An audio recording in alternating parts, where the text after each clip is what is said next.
afternoon, everyone, and welcome to the Georgetown University McDonough School of Business Flex MBA Webinar. We're really excited that you've joined us today and look forward to speaking with you a little bit over the next 30 to 45 minutes. Just to introduce the two of us that will be presenting the webinar, my name is Shelley Heinrich. I'm currently serving as Interim Associate Dean of MBA Admissions and have been with Georgetown for a little over 4 years. Actually, recently also completed the Executive MBA program here at Georgetown as well. I was here for a couple of years and really fell in love with the professors and the staff and the faculty and the community, and so embarked upon the 2-year experience. So like many of you who are deciding how you can balance work, life, and school, it definitely can be done, and I'm so thrilled that I took this journey with Georgetown. I'd love to turn it over to Carrie, who will also be presenting today as well. Hi, everyone. My name is Carrie Pace. I am the Associate Dean for the MBA programs here at McDonough, which essentially means that once you arrive on campus, I work with students and sort of oversee their curricular and co-curricular experience. It is the program office's goal, so the program office includes all of the academic advisors. It is our goal to make sure you have a smooth, transformative experience while here in the MBA program. Each of you will be assigned an advisor and will be part of a cohort, so you'll have sort of your own community sort of already designed. I have been at McDonough in this role for a little over 5 years now, but I've actually been a staff member here at Georgetown for over 21 years. So I can sort of talk a lot about the beauty and the sort of the rich environment that is Georgetown. It's been a wonderful career for me. I hope to see you guys all here, and so you can share it as well. Wonderful. Let me go back. So many of you are considering an MBA for various reasons. When we have our students come in to both our full-time and part-time MBA programs, there's typically 3 reasons why you're pursuing an MBA. So one is that you love your job, you love your functional area, you love your industry, but you've reached a ceiling and you feel that you really can't move up or be promoted without an MBA. And so there's many of you out there. And then secondly, there are those of you who, unfortunately, the function and the industry that you're currently in just isn't a good match for you. You've tried it and you want a switch. And so the MBA is a great degree and probably the only degree where you can truly make a 180-degree switch in terms of industry or career. Recently I had a part-time MBA student go from working at an engineering company to pursue his part-time MBA and then move into consulting. We've had students go from nonprofits to for-profits. We've had students go from very technical careers to more management careers. So a lot of opportunities to do career switching. And then there are those of you out there who have this kind of entrepreneurial mindset. And so what do I mean by that? It doesn't necessarily mean that you have to start your own company. Certainly we do have successful students that do that and leverage our resources, but there are those of you that want to work in innovation. You like solving problems. You want to work in entrepreneurship, or perhaps you want to work for a startup or venture capital or angel investor. So we very much have those opportunities where you can pursue more of the entrepreneurial career, whether it's right after your MBA, during your MBA, or frankly, 10 years from now.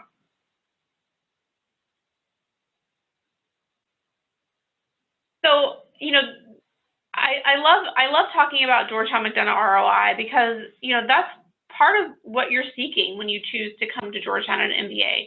You're looking to make an investment, both time and financial, and you're looking for a return on that. And that return is going to come in so many different ways. The wealth of knowledge and experience that you'll gain, the career support that you'll gain, the network, frankly, the alumni and the peer network that you'll gain, and that's through a very high quality, high caliber program. I've been excited just over my short 4.5 years of working here at McDonough to see us continue to rise in the rankings. And so this is just kind of a little bit of a snapshot. of our full-time MBA, and what is currently now called our evening MBA. And we'll talk a little bit about, obviously, the transition to Flex for next year. But, you have a great opportunity living here in Washington, D.C. to attend a top-ranked program. Some of you that are looking to leverage the Career Center during your time here, you'll note that, we have good statistics in terms of students accepting job offers and receiving job offers post-graduation, and then a strong average compensation. Again, taking into account that this average compensation looks at, anywhere from people that come with 2 years of work experience to 10 years of work experience, people going to Wall Street versus nonprofits, so it's an average, and take it with a grain of salt. And we report these statistics for our full-time students, since those are the ones that are all actively seeking a job. However, you have full access to the Career Center as a part-time Flex student, and we'll talk a little bit more about that later. So, Georgetown McDonough, I love our mission statement because I see it lived through in a lot of the activities and classes and values that we support. So, our mission statement is to develop principled leaders with a global mindset to be in service to business and society. So you can kind of break that down almost into 3 pillars. Principled leadership, and you would say, well, what kind of leaders aren't principled? And certainly there are those in the world, unfortunately, but we develop principled leaders. And then with a global mindset, and then, being in DC, kind of that intersection of business and society. So what does this mean a little bit? So in teaching leadership, we teach it both in the classroom as well as outside of the classroom. So you'll actually take 4 leadership classes in the curriculum. So you're learning leadership within the classroom, but then you'll actually have the opportunity to do a lot of leadership experiences outside of the classroom. For example, we have over 350 board positions within 40 different clubs. What's a board position? It's the president of a club, it's the vice president of a club, all the various opportunities to really make an impact and leverage a part of the community that you want to be a part of. And frankly, set yourself apart from other MBA students across the country, because you're not just competing against Georgetown students, you're competing against all of MBAs. We've recently launched a fantastic, more hands-on opportunity within one of our leadership courses. It's within one of the classes that you'll take later in your curriculum, and it allows you the opportunity to work with a very high-profile organization here in DC to really solve some issues or problems that they've been having. And so, again, we feel like you have to get hands-on in learning leadership. It can't just be something you learn out of a textbook. You also have the opportunity to participate in impact consultants and Service Corps, to consult for local nonprofits here in DC. So a lot of ways just to enhance your leadership skills. The global mindset, it's no-brainer. Those of you that live in DC, this is a global city, and so it certainly makes sense that Georgetown is a very global program. We have over 40 countries represented between our full-time and part-time program. And even within our part-time program, I think we have about 14 or 15 countries represented, which is fantastic, given that it's a local program. We have opportunities to consult for companies internationally, which you'll hear more about a little bit later. And then the global theme is woven throughout case studies and a front-end class that you'll take. So just a lot of different opportunities to focus on global. And then the third pillar is the intersection of business and society. And you'll get that by being in Washington, D.C. We feel that it's not enough for you just to learn how to balance a balance sheet or how to create a marketing plan. You have to learn how to make decisions with not in isolation of just business decisions, but with the context of society decisions involved. So a prime example, I took a class, an operations supply chain class from one of our professors, and he is an expert on Zara. Many of you have probably purchased clothing items from Zara. It's a very popular fashion retailer. Well, yes, we talked about why Zara's been effective and been successful from a business perspective, but we also talked about the society and societal issues and decisions that Zara has had to deal with. In particular, where do they source their clothes from? Are they paying living wages to people in those countries where they're getting their clothes? Are there factories safe? And how does all of that impact, frankly, their bottom line and their ability to serve their customer? So these things are important, and this is one of the unique features about Georgetown that you're going to get, is having these discussions that you might not get at other programs. Most of you probably on this call today are from Washington, D.C., or at least live here now. You might not be from here, but you live here now. And so I mentioned it at the beginning, but what a fantastic opportunity you have to attend a top-ranked program in D.C. during the time that you live here. So, you know, we do our best to provide you access both to speakers, to alumni, and to experiential opportunities from being in D.C. And I think that's one of the benefits of being here. So I think even in the last couple of weeks, we've had the Pope has spoken on campus.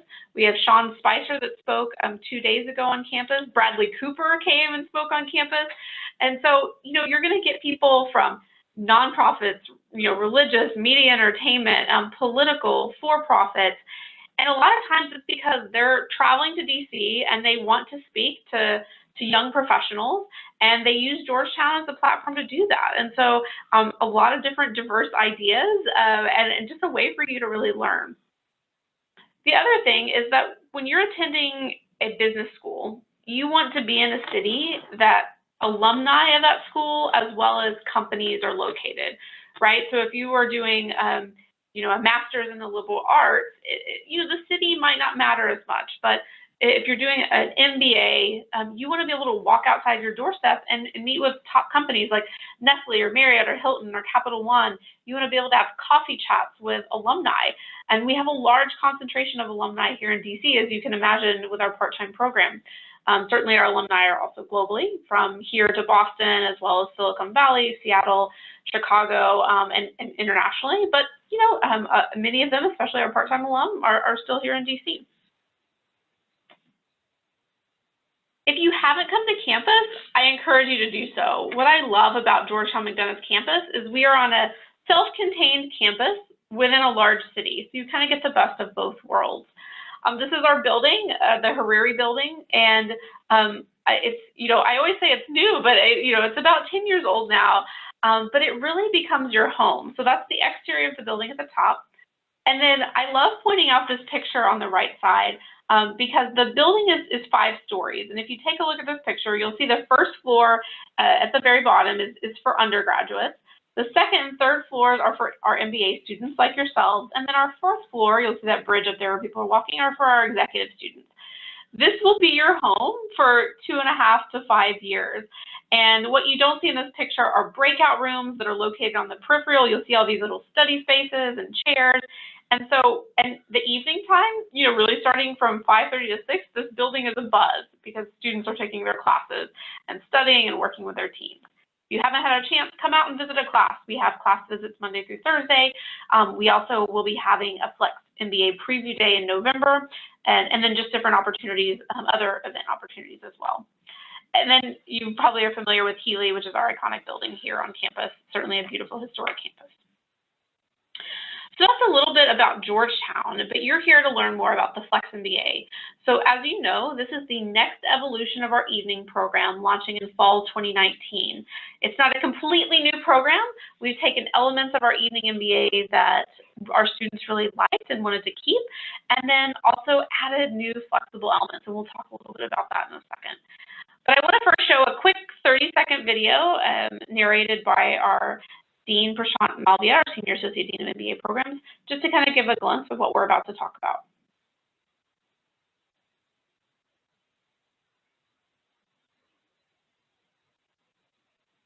With Georgetown's Flex MBA, you can balance your work, life, and education. Complete your MBA in 28 to 60 months by choosing from evening, Saturday, and hybrid electives. Experience our renowned cohort format and gain access to over 180,000 alumni. Georgetown's Flex MBA is the perfect launchpad for your global career. Learn more at choosegeorgetown.com/MBA. Wonderful. Let me get back to the presentation. Great.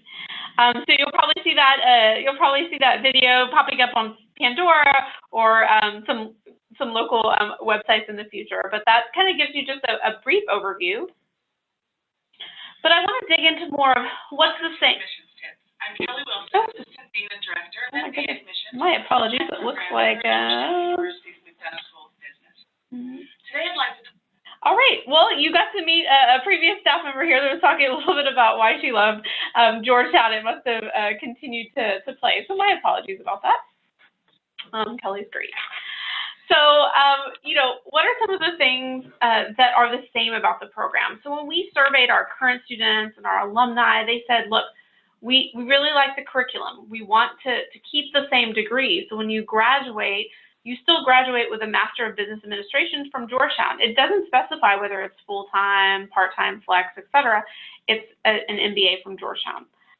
They also still wanted the career support. So you will find at other MBA programs that you don't necessarily have full access to the Career Center. I have worked at previous universities that didn't allow part-time students access to the Career Center. They offloaded them to external companies where they could gain career support. But here at Georgetown, you have full access to the same coaches that the full-time students do. You just have to opt in, right? So you have to let the Career Center know that you actually want to go through the career recruiting process. Otherwise, they're going to assume that you want to continue with your current job. And we'll talk a little bit about the schedule in a second. The cohort network, I think I would urge you and I challenge you to ask any Georgetown MBA alum that you know what they liked best about the program. And I can guarantee you that, you know, 85 to 90%, maybe more, but I'm making a guarantee, will say they love the community. So I think that's one of the biggest assets of our program is the people that you're in class with and the alumni that you'll get to network with, and frankly, the alumni that you'll become. So if they don't say community, please come back to me. I'd love to chat with you more about it. But I think, you know, it's great to talk with our network. So we also surveyed current students and frankly prospective students like yourself on what are we lacking? Like what in our evening program could we be doing better, and what do you want and need? And so what is new and flexible with the program is based on your feedback and a lot of research that we did. So you told us that, look, we want flexibility and duration. We don't necessarily want just a 3-year fixed schedule.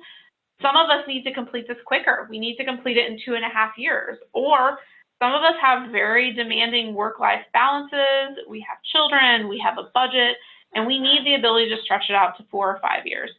So we have created that flexibility, 28 to 60 months. And Dean Pace will talk about, you know, what does that look like? What does a 28-month, 3-year, and 5-year schedule look like?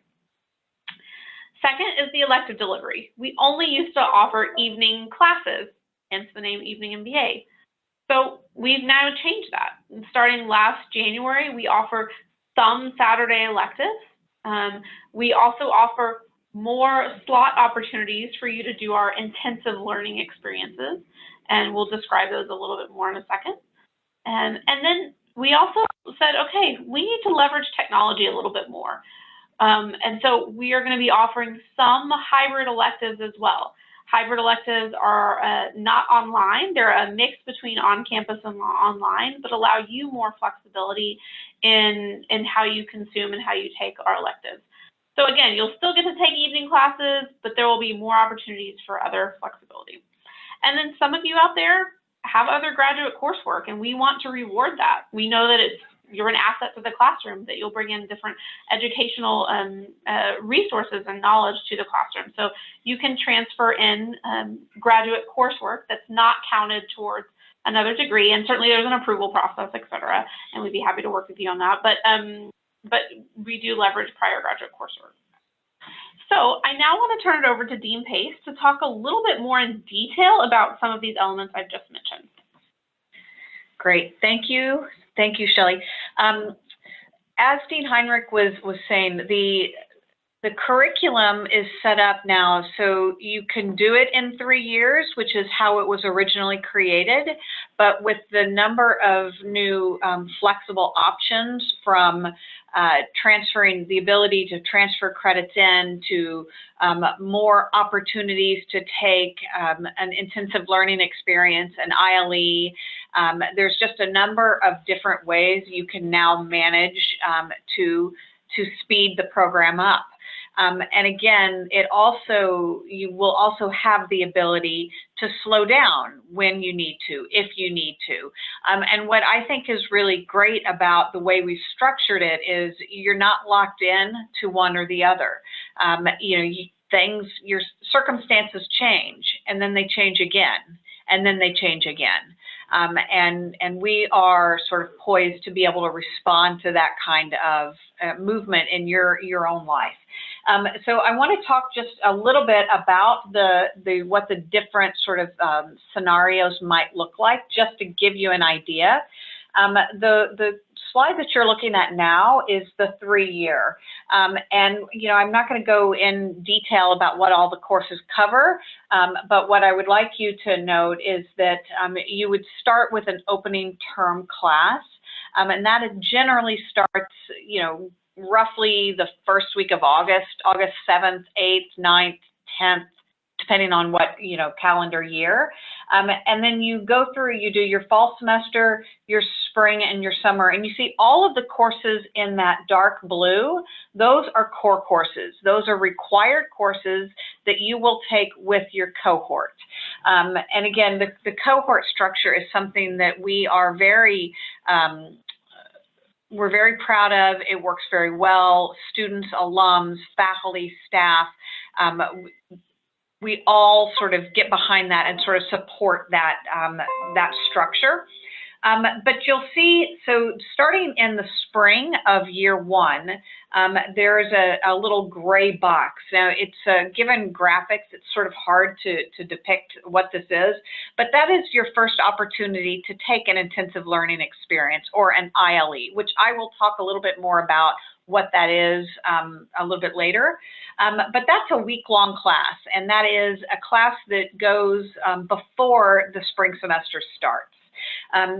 The spring is also your first opportunity to take electives, and you can see those purple electives there. And then you go through the summer, and then from that it's pretty standard. Year 2 is fall, spring, summer. Year 3 is fall, spring, and depending on how many ILEs you've taken, or if you've possibly overloaded in any given semester, you could graduate in May, or you could graduate in July or August, depending on choices you have made. So that is sort of the structure of the standard. Now we're gonna move to the 28 months. So the 28-month duration is obviously going to be much more intense. It's certainly possible if you are someone who is committed to finishing, who is very good with time management. If you bring in transfer credits, then this becomes certainly a little bit more manageable, but it's not required. So it's just sort of to acknowledge that people have different priorities and are able to take on different things. But just to walk you through this 28-month, you'll see that the opening term and the fall term is exactly the same. It is not until the spring that you're going to sort of gear up. So for the 3-year, those purple electives were optional. Here, you would need to take them. And again, in the summer, you would want to take another elective, that purple elective, and take an ILE.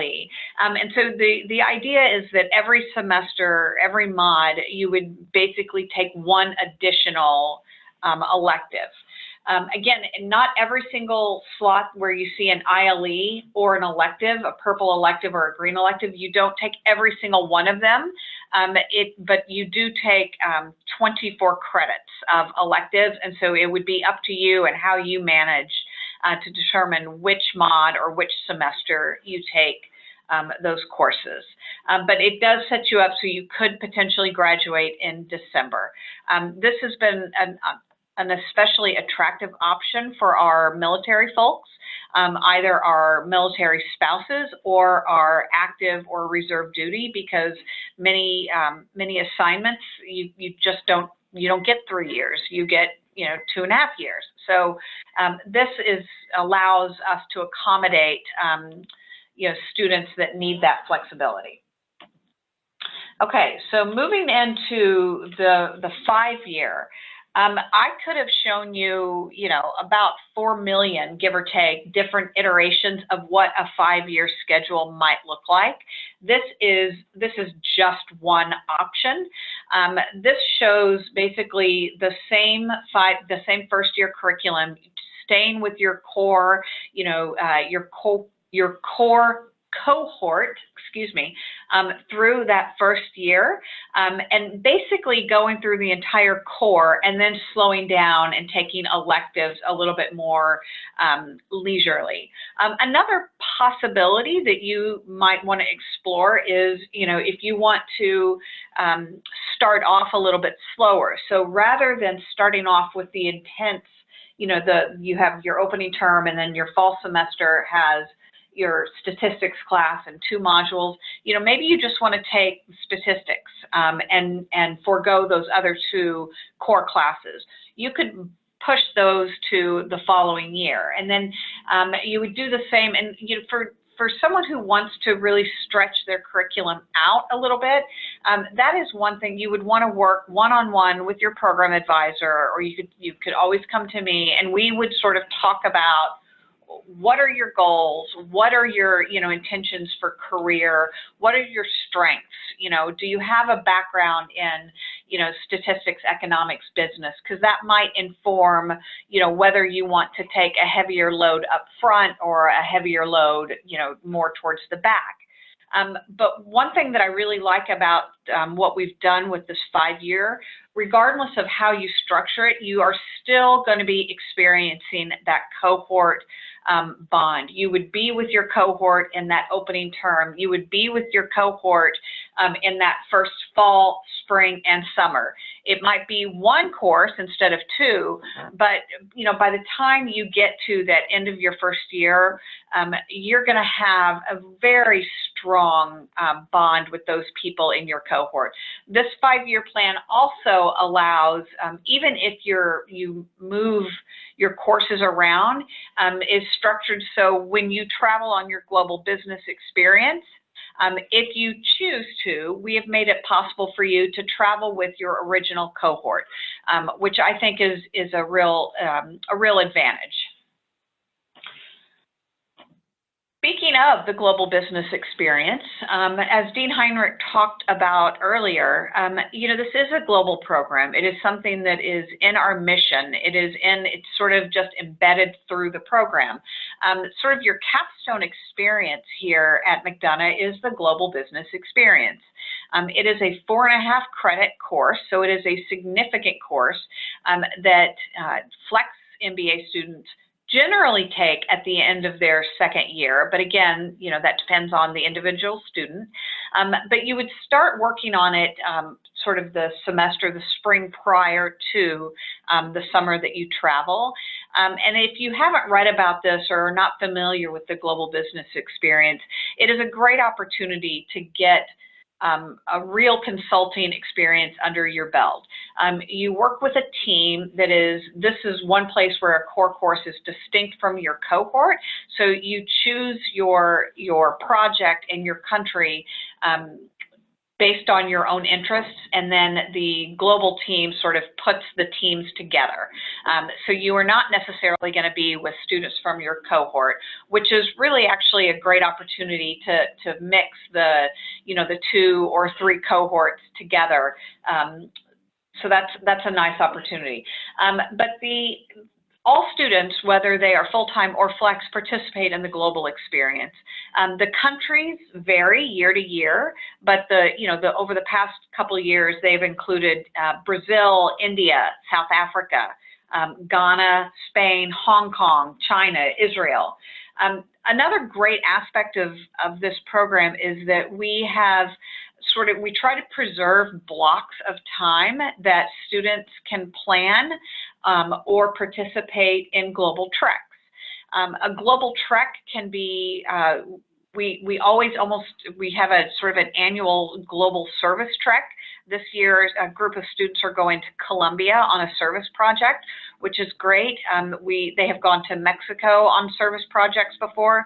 They've also gone, just up 95 to Baltimore. Not global, but it's still a great, it's a great bonding. It's a great opportunity to sort of put our values in action.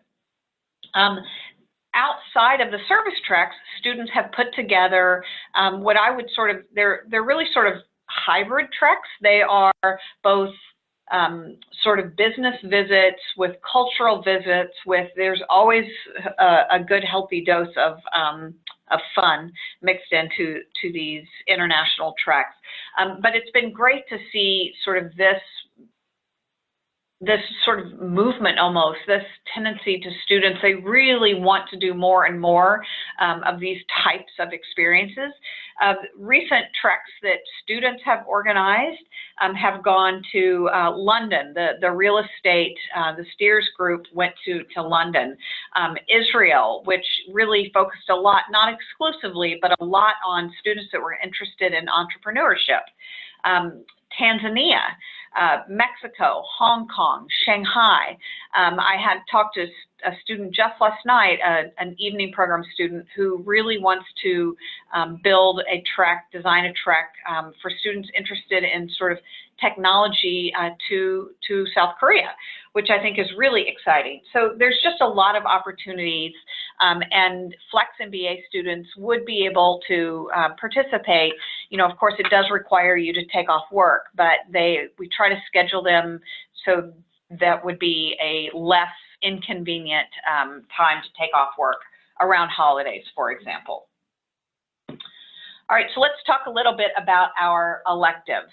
In addition to the 36 credits of core, you do have 24 electives, 24 elective credits to choose from.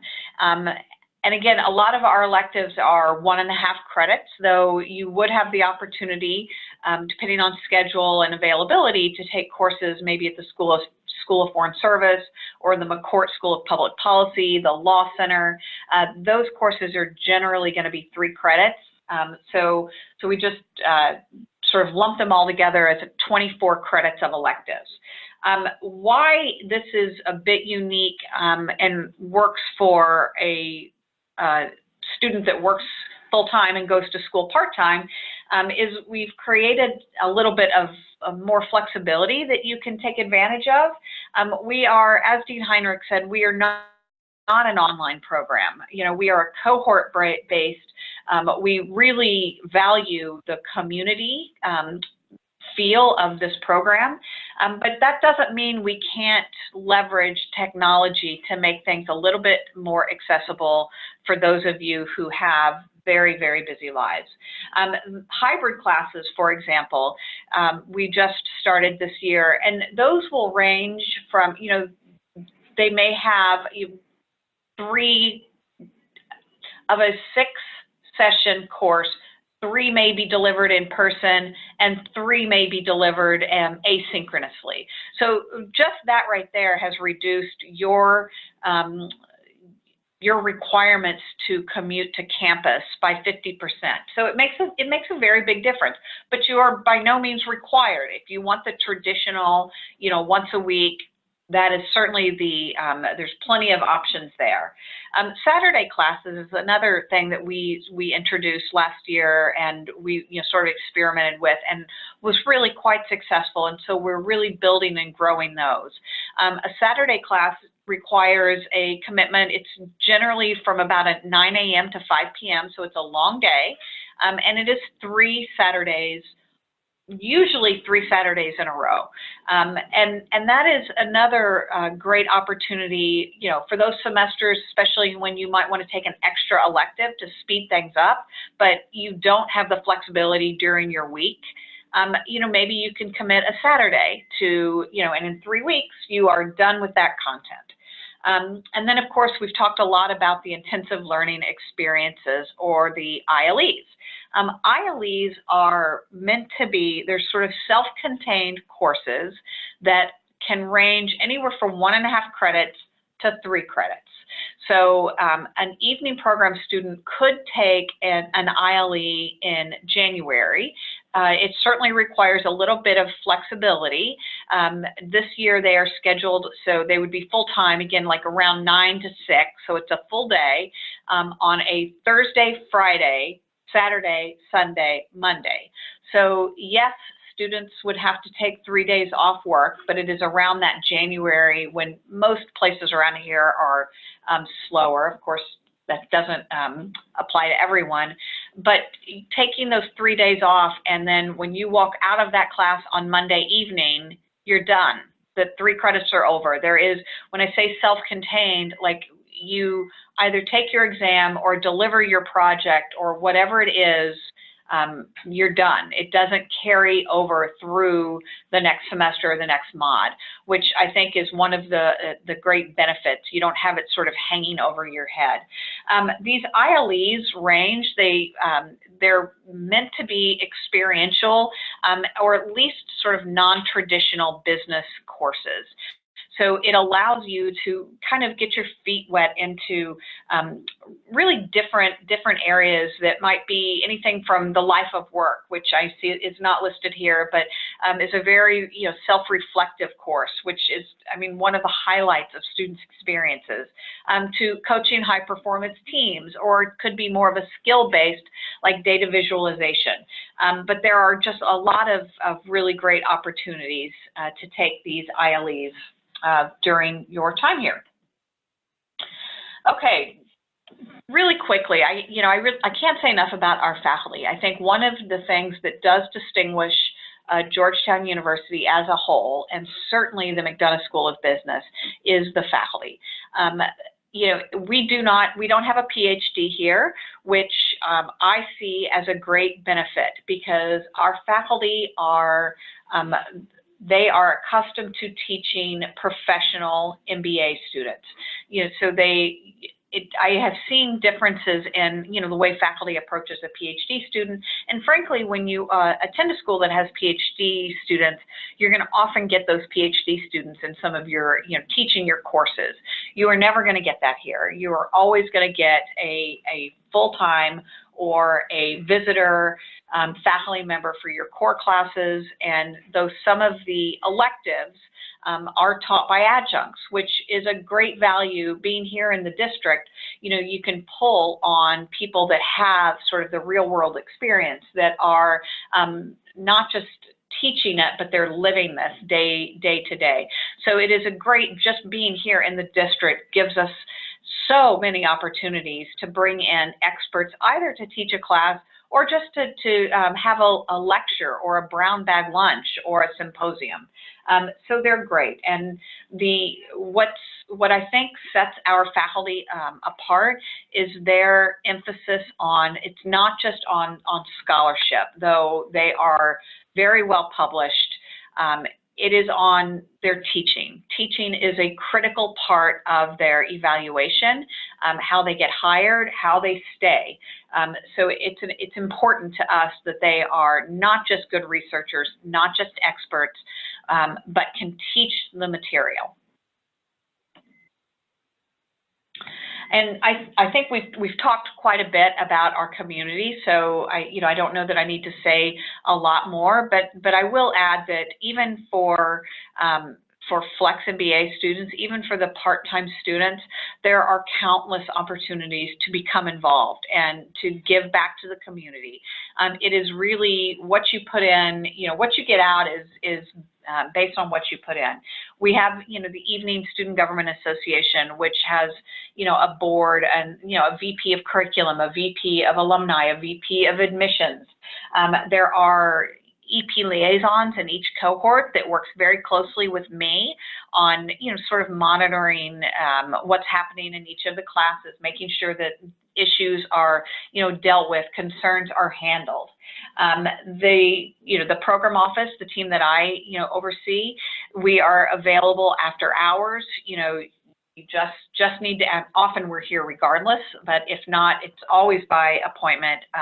Last night I stayed late with Dean Malvia and we did super snacks for our evening program students. And we did this massive table of 10 different types of empanadas, and it was actually really fun.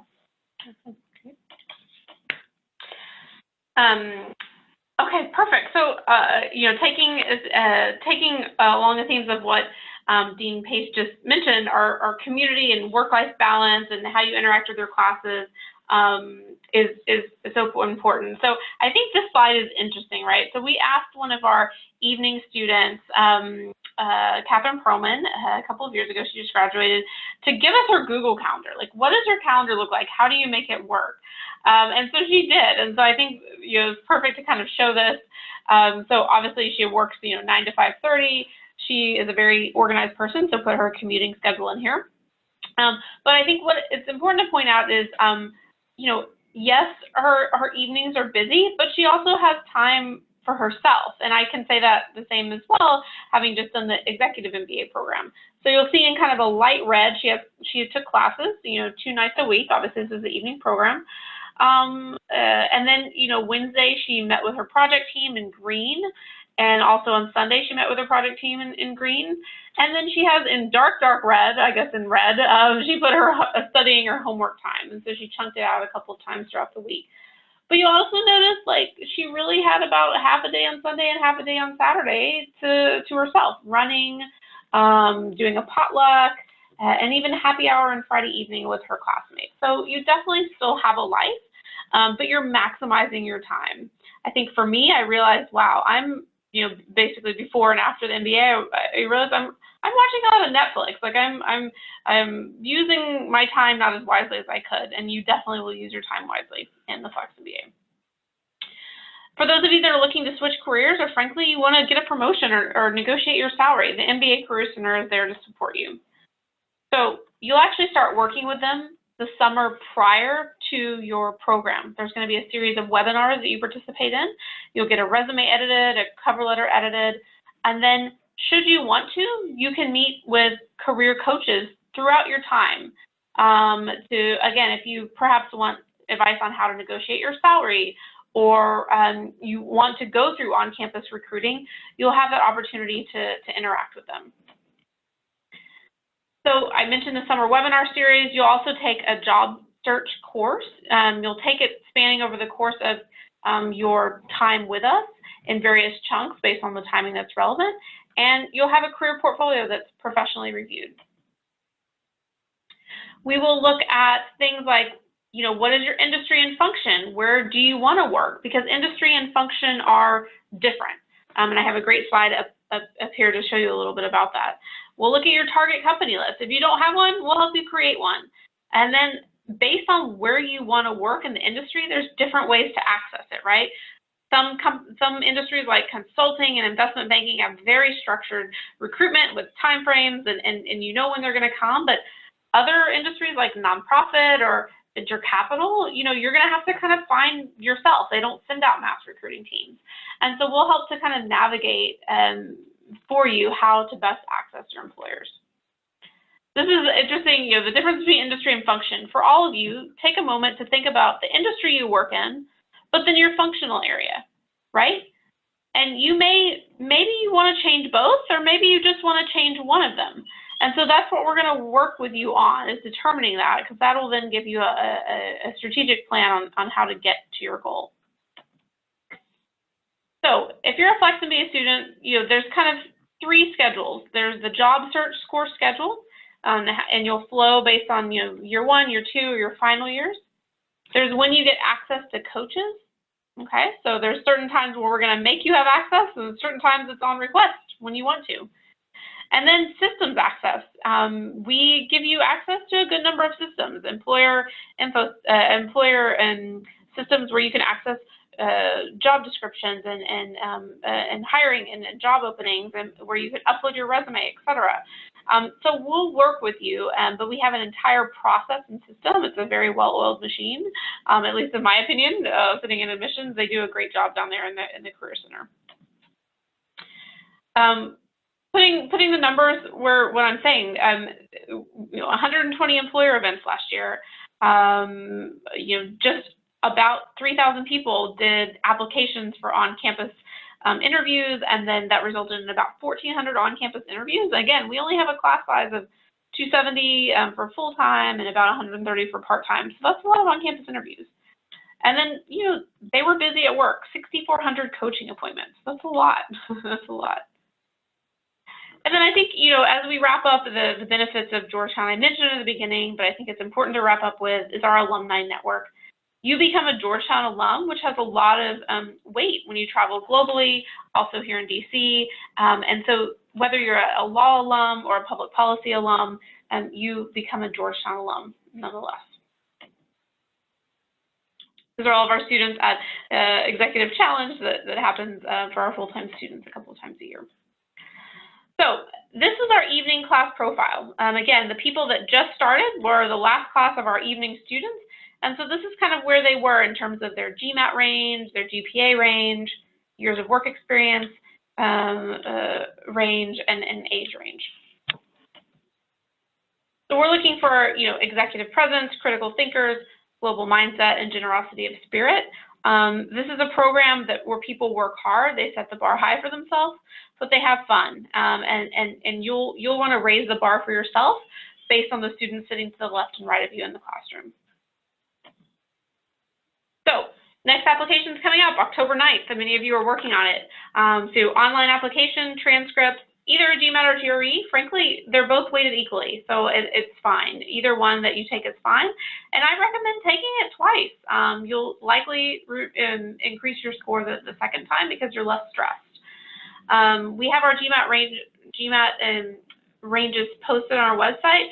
With GRE, we don't have those posted, but just to kind of let you know, you should be targeting your quantitative section to above a 60th percentile for your GRE. So that's really like the minimum that we look for with the GRE score. Resume, 1 to 2 pages, only 1 professional recommendation. It does need to be from your current supervisor because this is a shared process. They kind of need to know you're going to be doing this program, since you are working full time. And then this year we've launched the option to do 1 of 3 essay options. We really felt that having 1 essay in previous years, you had to really, it didn't allow students that had diverse experiences to really, choose an essay that was allowed them to highlight their experiences. We want a diverse class, and so by offering the option of 3 essays to choose 1, you're able to figure out which essay allows you to really capitalize on what is your competitive advantage and what are your strengths. The video essay, 1 minute, no editing required, like literally you in front of a bookcase is what we're looking for. You don't need to be, this isn't a master of graphic design or of design. Interview by invitation only, so once we review applications and read them, we'll start inviting people back for interviews. You can expect that about a month after you submit your application. And then if English is not your native language, or you did not go to school in which English was the official language of instruction, then we will need an IELTS or TOEFL or PTE score. You're probably aware of most of these, but the next deadline, October 9th, January 7th, April 1st, and May 1st. For those of you applying for the Flex, I will say that we get most of your applications January 7th or April 1st. So you have a little bit of time to make your application as competitive as possible. And then once you apply, the dates on the right are when we will notify you of a decision. So we definitely want to thank you for attending this webinar. We hope it gave you a little glimpse into the Georgetown MBA Flex program, which we're really excited is launching in fall 2019. We, however, hope this isn't the last connection with us. We invite you to come on campus to our Experience Georgetown information session or to one of our full information sessions that happen monthly. We also have our upcoming Focus on Diversity event October 13th and our Women's Brunch October 14th, which are on the weekend. So we hope to meet you in person and connect with you as you go throughout this journey to determine both if the MBA in Georgetown is right for you. Have a wonderful week, and we'll talk with you soon.